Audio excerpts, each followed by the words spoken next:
치워달라고 요청합니다. 신명기에 이런 말이 있어요. 신명기 21장 22절 23절 같이 한번 읽어보겠습니다. 시작.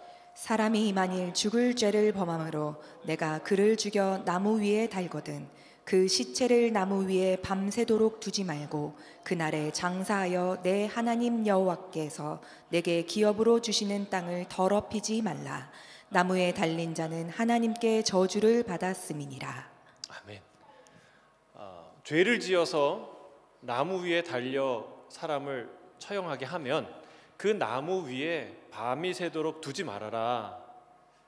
그래서 그 땅을 저주받게 하지 마라라고 율법에 명했어요. 참 이렇게 인격을 존중하는 그런 법이죠. 평일에도 그럴진데 더구나 이날은 안식일이 되는 날이에요. 이제 해가 지면 안식일이 되고 특별히 유월절 안식일이 되는 날이기 때문에 그들은 이 십자가 위에 이 시체를 그냥 둘 수가 없었던 거예요. 그래서 급히 빌라도에게 가서 이 시체를 빨리 처리해 달라라고 부탁한 것이죠. 근데 여러분 가만히 보세요.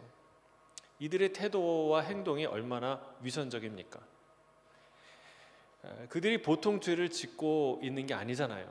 그들은 지금 이 땅에 오신 하나님을 거절한 죄, 하나님의 이름으로 하나님의 아들을 단죄한 신성모독의 죄, 하나님 권위보다 자신의 권위를 더 우위에 둔 높이는 우상숭배의 죄, 수많은 진실을 거짓으로 가린 거짓 증거의 죄, 예수님의 지혜와 권능과 영광을 시기한 탐심의 죄, 하나님의 영광을 가로챈 도적질의 죄, 역사상 가장 의로우신 자를 죽인 이 특급 살인과 폭력의 죄를 짓고도 그들은 마치 의로운 자인 것처럼 율법을 지키려 들었던 것이죠.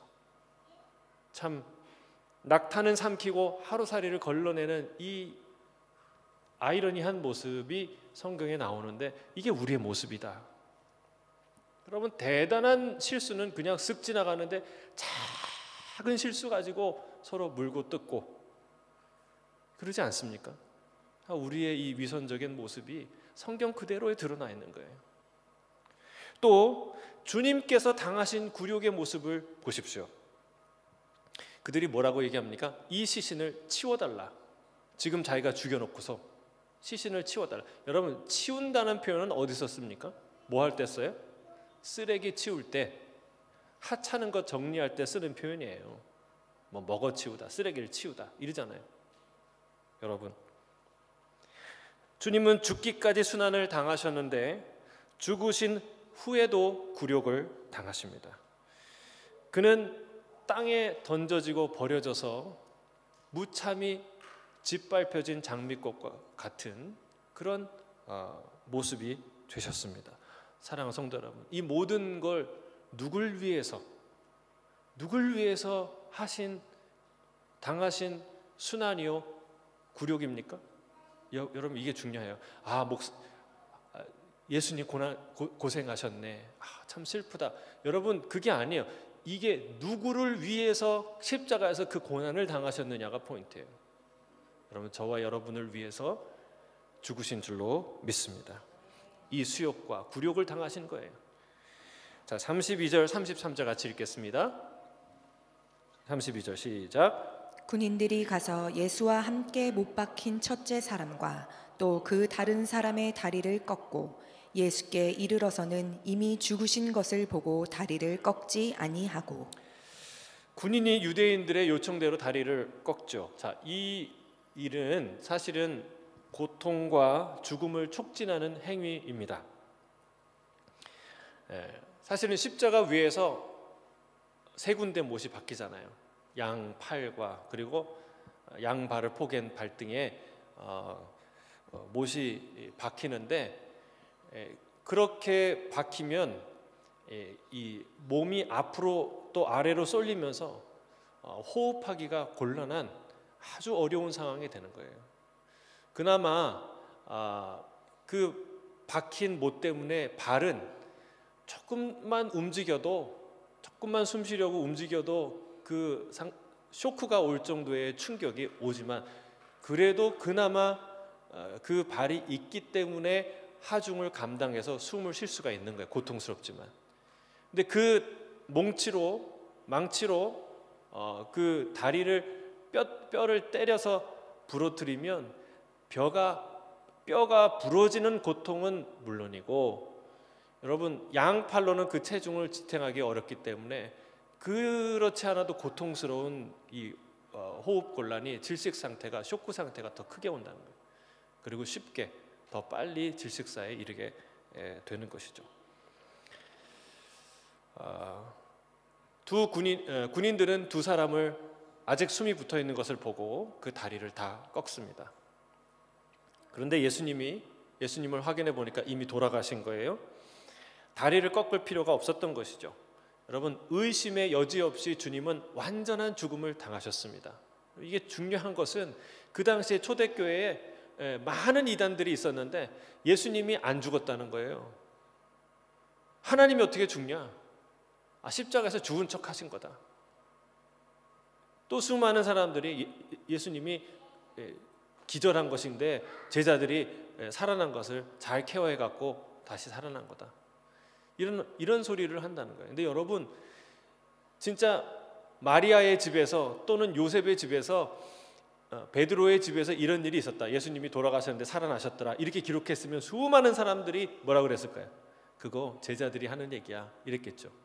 그러나 의심의 여지 없이 공개된 자리에서, 그리고 로마 군인들에 의해서, 여러분 군인들은 살인병기예요. 그들이 하는 것은 살리는 게 아니라 죽이는 거예요. 확실히 죽이는, 어떻게 하면 죽는지 잘 알고 어떻게 하면 고통스럽게 죽이는지 잘 아는 사람들이에요. 그들의 손에 의해서 처참히 무참히 죽으셨다는 거예요. 의심의 여지 없이 주님은 완전한 죽임을 당하셨습니다. 그러나 이 사건조차도 이따 36절에 보겠지만 성경의 말씀을 성취하기 위한 놀라운 사건이었다라는 것을 성경이 증언합니다. 자, 34절 같이 읽겠습니다. 34절 시작. 그중 한 군인이 창으로 옆구리를 찌르니 곧 피와 물이 나오더라. 한 군인이 창으로 주님의 옆구리를 찌릅니다. 확인 사살을 하는 것이죠. 만에 하나, 그들의 입장에서 만에 하나 예수가 혹시 기절한 것일 수도 있기 때문에 그렇게 합니다. 여러분 생각해 보세요. 주님은 가시에 찔리셨죠? 두 번째로 큰 못에 찔리셨죠? 세 번째로 군인의 창에 찔리십니다. 여러분, 이 가시는 언제 처음 등장합니까? 창세기에 아담이 죄를 짓고 나서 그때 비로소 식물 가운데 가시가 돋기 시작합니다. 가시는 인류의 죄, 그로 인한 죄의 고통을 상징하는 것이에요. 또 창은 무엇입니까? 창은 말 그대로 살인 도구죠. 수많은 생명을 무참히 앗아간 인류 역사에 수없이 존재했던 그 전쟁사의 잔혹함을 상징하는 것입니다. 우리 주님은 고통의 가시와 잔혹한 창에 찔리십니다. 여러분, 이건 뭘 의미하십니까? 내 고통, 이 인류의 고통 속으로 주님이 들어오셔서 그 고통 가운데 친히 함께 하신다는 거예요. 주님은 나의 고통에 대한 방관자가 아니라 깊이, 그것도 아주 깊이 참여하시고 계시는 분이다라는 것입니다. 여러분, 이게 얼마나 복된 일이에요. 그럼 나만 아픈 게 아니라 주님은 더 아프셨어요. 왜? 나 때문에. 주님은 피와 물을 쏟으십니다. 목숨을 주신 것으로 끝난 게 아니에요. 죽은 것으로 끝난 게 아니라 죽으신 후에도 그의 몸은 다시 찔리고 상하셨다는 거예요. 남아있는 피와 물을 쏟으셨어요. 남김없이 우리에게 다 주십니다. 여러분, 물과 피가 나왔다는 게 무슨 뜻일까요? 사람들을 칼로 찌르고 벨 때 어떤 일이 일어날까요? 뭐가 나오나요? 피가 나오죠. 물이 나오나요? 아닙니다. 물이 나왔다라는 것은 그 몸에서 피와 함께 맑은 액체, 맑은 체액이 나왔다는 것을 말해주고 있는 거예요. 여기에 의료계에 종사하시는 분이 있겠지만 저는 의료적인 상식이 없어서 우리 챗GPT에 물어봤어요. 이게 어떤 상황에서 이렇게 할 수 있는가? 그러니까 세 가지 경우를 얘기하더라고요. 첫 번째는 어떤 사람이 극심한 고통과 쇼크와 질식 상태에 이르면 심장을 감싸고 있는 심낭이 있는데 거기에 체액이 고일 수 있다는 거예요. 실제로 스트레스성 심장 파열이나 급성 심근경색으로 인해서 심낭의 혈청과 혈액이, 혈청은 체액을 말하는 거예요. 혈청과 혈액이 고이는 그런 경우가 있다는 거예요. 그래서 창으로 찔릴 때에 그 창 끝이 심낭을 관통하면서 그 안에 고여있던 맑은 액체와 같은 체액이, 혈청이 붉은 피와 함께 쏟아지는 현상이, 분출하는 현상이 일어날 수 있다는 거죠. 두 번째는 이 십자가형과 같은 극도의 스트레스, 또 질식형 사망은 폐에 강한 압력을 주기 때문에 폐부종을 유발할 수 있고, 그때 폐를 감싸고 있는 흉막강에 수분과 함께 혈액이 섞인 액체가 고일 수 있다라고 말합니다.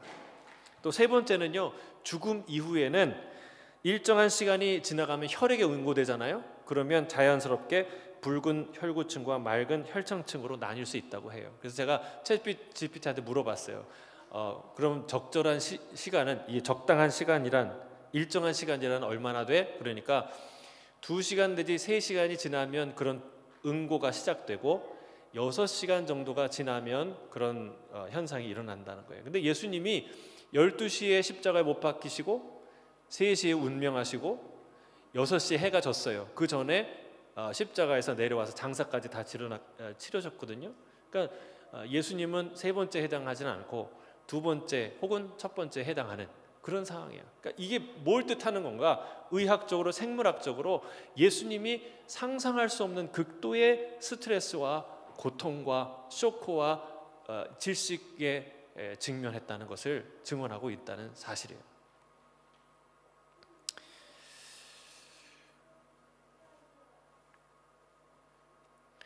35절입니다. 35절 시작.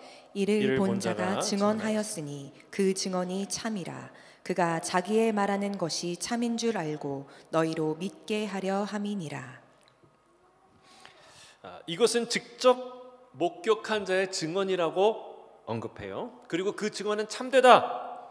그리고 그가 이렇게 증언하는 것은 우리로 하여금 믿게 하려는 것이다 라고 말합니다. 오늘 이 증언을 들을 때에 저와 여러분 가운데 믿음이 생기길 바랍니다. 믿지 못하던 자가 믿게 되기를 주의 이름으로 축복합니다. 여러분, 성경은 특히 복음서는 복음을 설명하는, 복음서 읽어보시면 알겠지만 복음을 설명하는 책이 아니에요. 복음을 설명하는 거는 로마서 정도는 되겠죠, 그렇죠? 갈라디아서나. 복음서는요, 실제로 보고 들은 것, 일어난 일에 대한 증언이라는 것을 알 수 있습니다.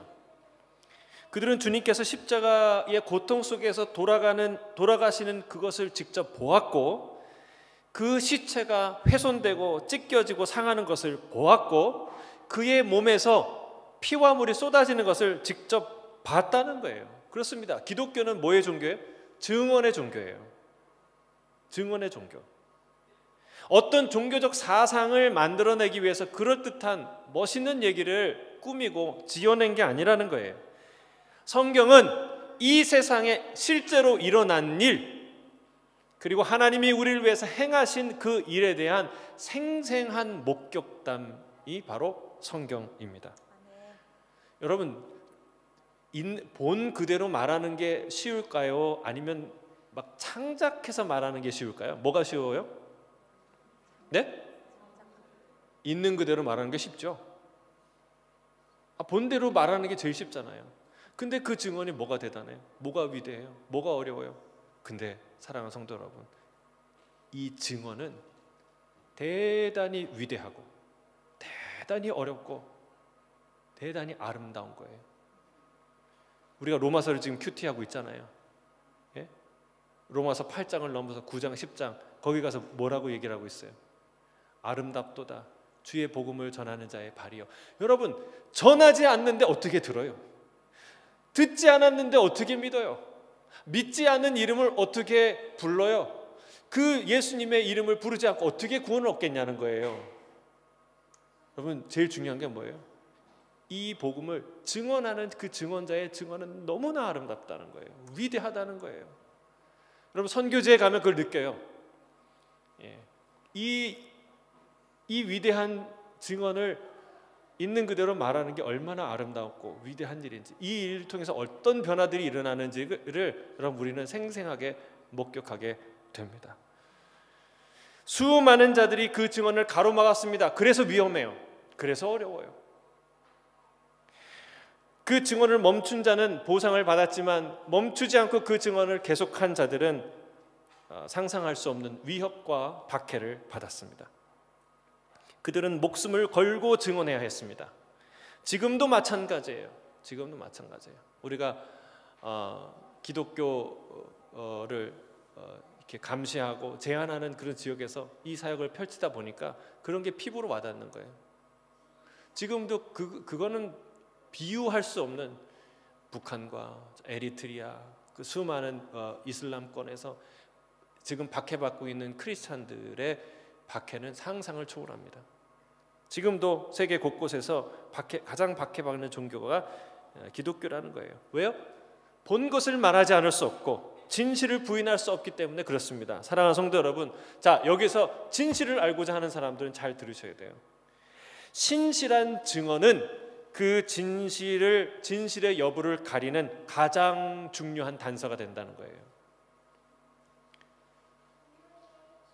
복음이 어떻게 전해졌는가? 이해할 수 없는, 믿을 수 없는 그런 놀라운 믿음이 어떻게 생겼는가? 신실한 증언자들의 증언으로 여러분 그런 놀라운 역사들이 일어났다는 거예요. 저는 저와 여러분이 그런 증언자로 사시기를 주의 이름으로 축복합니다. 그 사람 말은 맞는 거야. 그 사람이 괜하게 그렇게 얘기할 리가 없어. 그 사람은 내가 경험해봤는데 진실을 말하는 사람이야. 중요한 것을 말하는 사람이야. 헛소리하는 사람이 아니야. 속이는 사람이 아니야. 그 속에서는 애정과 진실을 담아서 이 말을 할 사람이야. 여러분, 그 진실한 증언이 한 사람의 인생을 바꿔요. 그래서 그 증언은 위대한 거예요. 아름다운 거예요. 저는 저와 여러분이 그런 증언자로 사시기를 주의 이름으로 축복합니다. 여러분, 잘 살고 잘 먹고 또 세상의 영화를 누리는 게 성공한 인생이 아니라는 거예요. 그 진실한 증언자로 살아가서 수많은 자를 살리는 사람들, 수많은 자를 주께 인도하는 사람들은 진짜 성공한 아름다운 인생이 된다는 거예요. 그 복음을 전하는 증언하는 자의 발이 아름답도다. 그게 아름다운 인생이라는 거예요. 저는 저와 여러분이 그렇게 쓰임 받기를 바랍니다. 그 사람 말은 진짜 뭔가 있는 말이야. 믿을 만한 말이야. 그게 그 사람을 고민하게 하는 첫 번째 가장 중요한 요인이 된다는 거예요. 자, 그들은 과연 무엇을 보았습니까? 무엇을 증언하고 있습니까? 십자가에 달려 돌아가신 그리스도 예수를 증언하고 있습니다. 그들은 십자가에서 죽으시는 예수님의 현장을 목격했어요. 근데 사도 요한이 이 대목에서 중요한 언급을 하는데 뭐라고 얘기하냐면 이 증언이 참되다라고 강조한다는 거예요. 왜 그럴까? 여러분, 물론 제가 아까 말씀드렸듯이 예수님의 육체적 죽음을 부인하는 수많은 이단들이 있기 때문에 이걸 강조할 만한 가치가 있어요. 그런데 여러분, 예수님의 죽음만 못 믿나요? 부활은 잘 믿나요? 아니요, 부활은 더 못 믿죠. 근데 부활을 언급할 때도 이런 얘기를 해야 되잖아요. 근데 다른 방식으로 강조하긴 하지만 사도 요한이 그렇게 이것은 참 증언이다 이런 말은 여기서 쓴단 말이에요. 왜 그럴까? 우리는 피와 물을 쏟으신 예수님의 모습을 통해서 무엇을 볼 수 있느냐? 내가 이 참 증언을 하고 있는 장면이 무엇이냐를 강조하고 있는 건데, 그것은 주께서 당하신 극심한 고통의 현장을 목격하게 된다는 거예요. 이 증언을 통해서 우리의 죄와 우리의 고통과 상관없으신 그분이 우리의 고통의 가시에 찔리고 고난의 못에 박히시고 그리고 잔혹한 창에 찢기시는 모습을 우리가 목격하게 된다는 거예요. 주께서 우리의 고통을 친히 당하셨다는 사실입니다. 제가 캄보디아 목회자 세미나를 마치고 우리 함께 가신 두 분과 함께 우리가 섬기는 선교사님을 만났어요. 여러분, 우리가 어떤 분을 후원하고 기도하고 있는지 선교사님 이름을 꼭 아시길 바랍니다. 네, 그 CM립에서 우리 목회자 세미나를 했었는데 CM립에서 사역하는 시드니의 그 호주의 예수 따라가는 교회의 후원 협력 선교사님의 이름은, 자 질문, 자 맞히시는 분 바로 나와야 되는데요. 네? 누구요? 누구요? 주재영이요? 김준 한소희 선교사입니다. 네, 김준 한소희 선교사님, 우리 CM립에서 사역하시는 BOH Bridge of Hope라는 학교, 어려운 아이들을 돌보는 케어하는 학교를 운영하는데, 그리고 의료 선교도 하시죠. 가난한 분들을 섬기시는데 이번에 참 좋은 교제를 나눴어요. 저희 목회자 세미나에 그 사역의 핵심 멤버 두 가정이 들어왔는데 그 중에 한 명이 예수는 믿고 믿음은 있는데 교회를 안 다녔어요. 교회 받은 상처가 있었어. 근데 이 세미나를 통해서 그게 회복이 돼서 교회를 나가겠다고, 교회를 섬기겠다고 그렇게 말씀하시더라는 거예요. 그래서 우리는 수지 맞았다고, 목사님 우리 수지 맞았어요. 이 세미나 통해서 그런 얘기를 듣고 또 이렇게 교제하고, 그 다음에 바탐방으로 넘어갔어요. 바탐방에는요 우리가 그 협력 선교사는 아니지만 여러 가지 다른 방식으로 협력하고 있는 선교사님이 계세요. 김동균 장성아 선교사님이신데 거기도 의료 선교를 하는데 특히 어린이 사역들, 그리고 두 마을을 방문했는데 그 중 하나가 우리가 다른 단체와 함께 거기 마을 회관을 짓는데 50% 지원한 마을이 있거든요. 그리고 그 옆에 있는 우물을 저희가 후원해 갖고 우물을 파드렸어요. 지금 고장 나고 그것도 고쳐드려야 되는데, 아무튼 그 마을 이름이 바리부 마을이에요. 바리부, 캄보디아 바탐방의 바리부. 그래서 갔는데요. 함께 가셨던 분들 중에서 한 분이 저에게 조용히 이 말씀 이렇게 말하는 거예요. 목사님은 이런 곳에서 하루라도 묵으실 수 있어요? 네? 그러니까 저는 하루도 살 수 없을 것 같아요. 이 얘기를 하시더라고요. 근데 이 말이 그 사람들을 무시하는 말이 아니고, 여러분 정말 하루도 살 수 없는 그런 환경이에요. 보니까 뭐 가스도 뭐 물도 수도도 전혀 안 들어와요. 그러니까 이렇게 나무로 얼기설기 지은 어떤 공간이 있는데 보니까 여기가 방인가? 근데 들어보니까 뭐가 깔려 있어요. 뭐 이렇게 뿌려져 있어요. 여기 닭장이래요. 그러면 그렇지, 이게 닭장이지. 근데 그 옆에 얼마 떨어져 있지 않은 이 닭장과 비슷하게 지어진 어떤 공간이 있는데 이건 뭐냐? 그러니까 여기 사람 산다는 거예요. 사람 사는 공간이라는 거예요. 그래도 그 사람은요 그 마을에서 그나마 유지해요, 그렇죠? 예. 마을 회관 옆이니까 우물도 가까이 있고. 근데 거기에 위생 상태는 뭐 둘째치고 바람이나 비나 피할 수 있을런지, 참 거기에 내가 누워서 잘 수 있는지. 여러분, 우리는 하루도 묵을 수 없는 그곳에 평생을 살아야 되는 사람이 있다는 거예요. 그걸 보니까 가슴이 아픈 거죠. 딱한 거죠.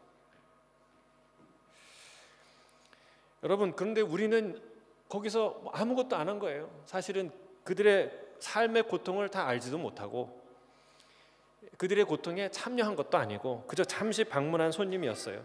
그럼에도 불구하고 우리는 환영받고 칭찬받습니다. 먼 길 왔다고, 이곳을 방문한 첫 번째 목사님이라고 얼마나 좋아하는지, 또 잊지 않아 주셔서 감사하다고 그런 말씀을 해주십니다.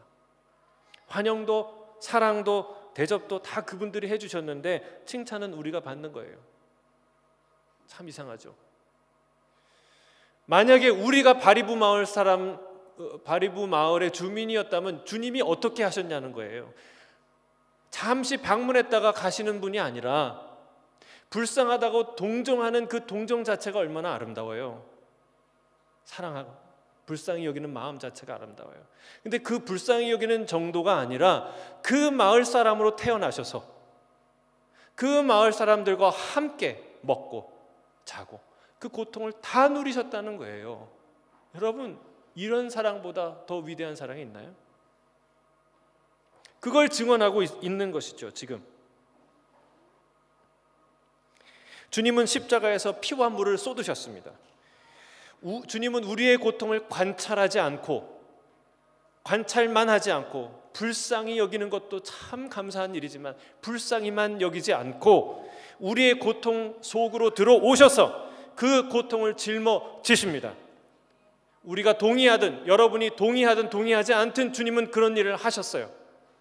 나 때문에 우리를 위해서 죄를 안타까워하는 그 마음도 참 귀한 마음이지만 안타까워하는 마음 정도가 아니라 우리의 스스로 그는 죄가 없으신 분이지만 우리의 죄가 되셔서 십자가 위에서 우리의 고통이 되셔서 십자가 위에서 죽으셨어요.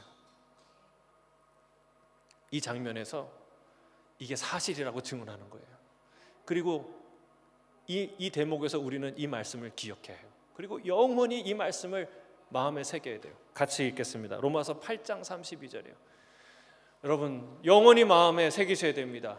물과 피를 쏟으신 이 예수님의 장면, 그것을 보면서 이 말씀이 기억나야 돼요. 함께 읽겠습니다. 시작. 자기 아들을 아끼지 아니하시고 우리 모든 사람을 위하여 내주시니가 어찌 그 아들과 함께 모든 것을 우리에게 주시지 아니하겠느냐. 아멘. 너무나 설득력 있지 않아요? 너무나 당연한 말 아니에요?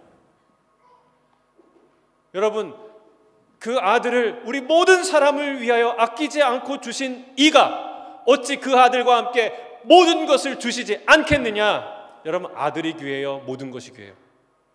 네? 하미 장로님, 우리 아들을 살리겠어요? 모든 것을 포기하시겠어요? 아들도 살리고 모든 것도 포기 안 하시겠어요? 여러분, 이 갈등이 돼요? 아니에요. 주저없어요. 아들을 살려야 돼요. 포기하면 다시 얻으면 돼요. 여러분, 하나님이 가지신 모든 것이 중요하겠어요? 아들이 중요하겠어요? 근데 그 아들을 주신 하나님께서 그 아들과 함께 그 모든 것을 우리에게 주시지 아니하겠느냐, 이 말이 사실이라는 거예요. 참이라는 거예요. 여러분, 우리는 그거 잘 안 믿어요. 공감이 잘 안 돼요. 설득이 잘 안 돼요. 그러나 그건 우리의 생각이고 당신의 생각이고 이 사실을 본 이 증언이 참되다라고 증언하고 있다는 사실입니다. 이미 피와 물을 다 쏟으신 주님, 이 주님을 우리는 기억해야 된다. 언제? 하나님의 사랑이 희미해져 갈 때마다 기억해야 돼요. 되새겨야 돼요. 물과 피와 물을 다 쏟으신 주님, 이미 목숨을 주신 주님께서 굴욕까지 당하시지 않습니까? 그들이 저 흉한 죄인의 시체를, 저 쓰레기를 치워달라고 감히 말하지 않습니까? 가시와 채찍 큰 못으로 상한 몸이 다시 군인의 창에 찢기시지 않습니까? 그리고 주님 몸 안에 있던 피와 물을 다 쏟으십니다. 여러분, 그 피는 얼마나 고결한 피입니까? 어떤 혈통도 흉내낼 수 없고 가질 수 없는 거룩하고 위대한 왕족의 피가 아닙니까? 어떤 용사들 수백, 수천, 수만의 피와 바꿀 수 없는 고귀한 피가 아닙니까? 그리고 그 피는 얼마나 뜨거운 피입니까? 죄인을 사랑했던 심장에서 흘렀던 피 아닙니까? 그 심장은 모든 죄를 녹이고 모든 증오를 녹이고 모든 사람들을 품는 사랑의 용광로가 아니었습니까? 그 뜨거운 피가 온몸에 흘러서 주님은 사람 살리기 위해서 예루살렘과 온 유대를 누비시고 사마리아와 이방 땅을 누비시며 쉴 새 없이 병자를 고치시고 천국 복음을 전파하시고 가르치시지 않았습니까? 아직도 다 식지 않은 그 피가 십자가에서 흘러내립니다. 그 맑은 체액과 함께 터져서 그 몸에서 분출됩니다. 마치 이것은 무엇입니까?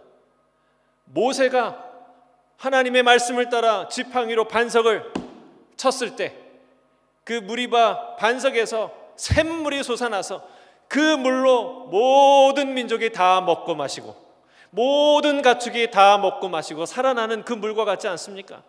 여러분, 주님이 쏟으신 이 피와 물로 우리를 정결하게 하시고 우리를 오늘도 살리시고 우리를 오늘도 거룩하게 하시는 줄 믿습니다. 할렐루야. 36절 37절입니다. 함께 읽겠습니다. 시작. 이 일이 일어난 것은 그 뼈가 하나도 꺾이지 아니하리라 한 성경을 응하게 하려 함이라. 또 다른 성경에 그들이 그 찌른 자를 보리라 하였느니라. 사도 요한은 중요한 증언을 하고 있는데 이 일이 왜 일어나냐? 성경을 응하게 하려는 것이다, 이루게 하려는 것이다 라고 말합니다. 무슨 성경입니까? 유월절 어린 양에 관한 말씀이에요. 민수기 9장 12절에 같이 읽겠습니다. 시작. 아침까지 그것을 조금도 남겨두지 말며 그 뼈를 하나도 꺾지 말아서 유월절 모든 율례대로 지킬 것이니라. 할렐루야. 여러분, 소름 돋지 않아요?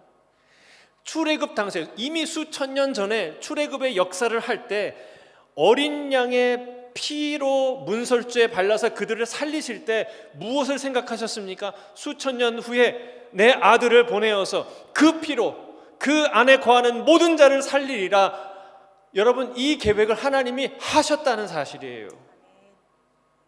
이미 수천 년 전에 출애굽하면서 그들을 살릴 때 하나님이 이미 그 계획을 하고 계셨다는, 그 어린 양의 피, 그 어린 양의 뼈, 여러분, 어린 양의 뼈를 부러뜨리든 안 부러뜨리든 무슨 상관이에요? 그렇죠? 이미 죽었는데. 뭘 상징하는 거예요? 바로 이 십자가에 우리를 위해서 죽으신 예수 그리스도가 우리를 위해 죽으신 유월절 어린 양이라는 것을 분명하게 말씀하시는 거예요. 예수님도 그 나머지 두 강도처럼 뼈가 부러질 위기에 있었어요. 그러나 주님께서 그것을 막으셨죠. 왜? 어린 양의 유월절 어린 양으로 우리를 위해서 죽었다는 것을 알려주시기 위해서 이 일을 행하셨다라는 것입니다. 여러분, 이 유월절 어린 양의 피가 아니고선 다른 방법으로 살 길이 없습니다. 예수 그리스도를 의지하시길 주의 이름으로 축복합니다. 주 안에 거하시길 주의 이름으로 축복합니다. 그것이 우리에게 허락하신 유일한 구원의 길이에요. 대단한 지식이 아니잖아요. 지식으로 했으면 대학 졸업 못한 사람, 글자 못 읽는 사람 어떻게 구원받겠어요? 대단한 선을 이루는 거 아니잖아요. 대단한 일을 선을 이뤄야 구원을 받는다면 우리같이 평범한 일상을 살아가는 수도원 가지 못하는 맨날 벌어먹고 살아야 되는 우리는 어떻게 구원받겠어요? 그러나 모든 일을 구원시키고자 하는 하나님의 선하고 정의롭고 합리적이고 은혜로운 방법은 이 예수 그리스도를 의지하는 거예요. 우리가 그래서 로마서 9장 10장을 우리가 읽으면서 뭘 느껴요? 뭘 깨달아요? 그 율법과 구약과 모든 은혜를 다 누린 이스라엘은 왜 망했냐는 거예요. 왜 망했어요? 이 복음 다 들은 사람들이 왜 망했어요? 자기 의를 추구하기 때문에. 이 보혈을 예수님이 주신, 하나님이 우리에게 주신 하나님의 의, 예수 그리스도의 피를 의지하지 않기 때문에. 여러분, 이게 종교예요. 여러분, 종교인으로 사시지 않게 되기를 주의 이름으로 축복합니다. 종교는요, 자기 의를 추구해요. 비교 우위를 가지려고 해요. 내가 저 사람보다 나았기 때문에, 내가 저 사람보다 더 많은 헌신과 더 많은 헌금을 했기 때문에 내가 구원 얻을 자격이 있어. 이걸 확보하려는 게 의예요. 우리는 은연중에 자기 의를 향해 가는 본능적인, 여러분, 그런 이 경향이 있다는 거예요. 여러분, 그거를 지금 얘기하는 거예요. 우리가 의지해야 될 유일한 구원의 조건은 예수 그리스도의 보혈입니다. 그분을 의지하시기를 주의 이름으로 축복합니다. 사도 요한은 이것이 또 다른 메시아에 관한 중요한 예언을 성취하는 사건이라고 말하는데 그건 스가랴의 얘기예요. 같이 읽겠습니다. 스가랴 12장 10절 시작. 내가 다윗의 집과 예루살렘 주민에게 은총과 간구하는 심령을 부어 주리니 그들이 그 찌른 바 그를 바라보고 그를 위하여 애통하기를 독자를 위하여 애통하듯 하며 그를 위하여 통곡하기를 장자를 위하여 통곡하듯 하리로라. 여러분, 이 말은 유대인들의 랍비들도 이 구절을 메시아에 관한 예언으로 인식하고 있었어요. 주께서 죽으신 후에 창에 찔려 피와 물을 쏟으신 일로 인해서 이 예언이 성취된 것이죠. 부활을 믿지 못했던 도마도 주님께서 찔리신 그 옆구리에 손을 넣어 보고 나서야 예수님을 믿게 됩니다. 여러분 보세요.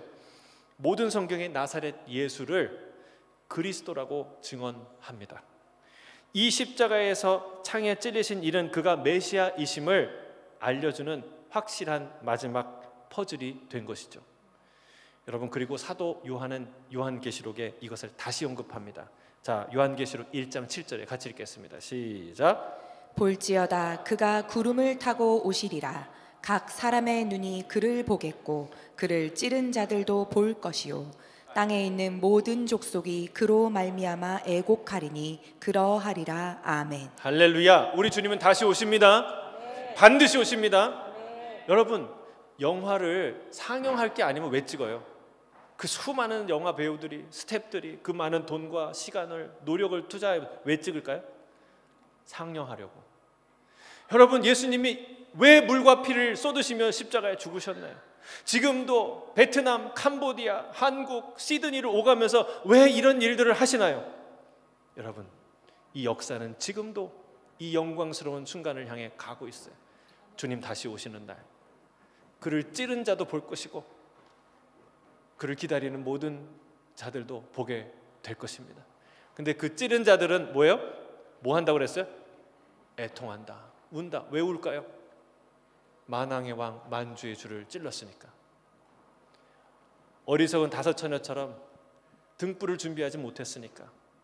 그 어린 양의 혼인잔치에, 그 영원한 잔치에 들어갈 준비가 되지 않았기 때문에 통곡하고 울게 될 것이라는 말입니다. 사랑하는 성도 여러분, 오늘 준비하시길 바랍니다. 아까 우리 간증에서 당신 천국 갈 준비 됐어? 여러분, 오늘 준비하시길 바랍니다. 오늘 준비하세요. 오늘 누구든지 주의 이름을 부르는 자는 구원을 얻으리라 말씀하셨어요. 마음으로 믿어 의에 이르고 입으로 시인하여 구원에 이른다 말씀하셨어요. 주 예수를 구주로 영접하는 자마다 하나님의 자녀가 되는 권세를, 엑수시아, 그 놀라운 권세를 주시겠다고 말씀하셨어요. 우리를 위해 물과 피를 쏟으신 그 십자가의 예수를 의지하지 않는 모든 교만과 우상 숭배를 오늘 다 버리시기를 주의 이름 축복합니다. 주를 섬기는 것은 굴욕적인 일이 아니에요. 주를 섬기는 거야말로, 주를 주님으로 맞이하는 거야말로 인간이 누릴 수 있는 가장 기쁘고 아름답고 행복한 영광스러운 일인 줄로 믿습니다. 위대한 사랑을 얻는 일이요, 놀라운 참된 자유를 누리는 참된 축복인 줄 믿습니다. 오늘 마지막으로 선포합니다. 피와 물을 쏟으신 주님을 바라보시기를 바랍니다. 그리고 기억하십시오. 우리를 위해 아들을 주시니가 그 아들과 함께 모든 것을 주시지 않겠느냐. 날마다 순간마다 주 예수를 의지하는 저와 여러분 되시기를 주의 이름으로 축복합니다. 기도하겠습니다. 사랑하는 주님, 피와 물을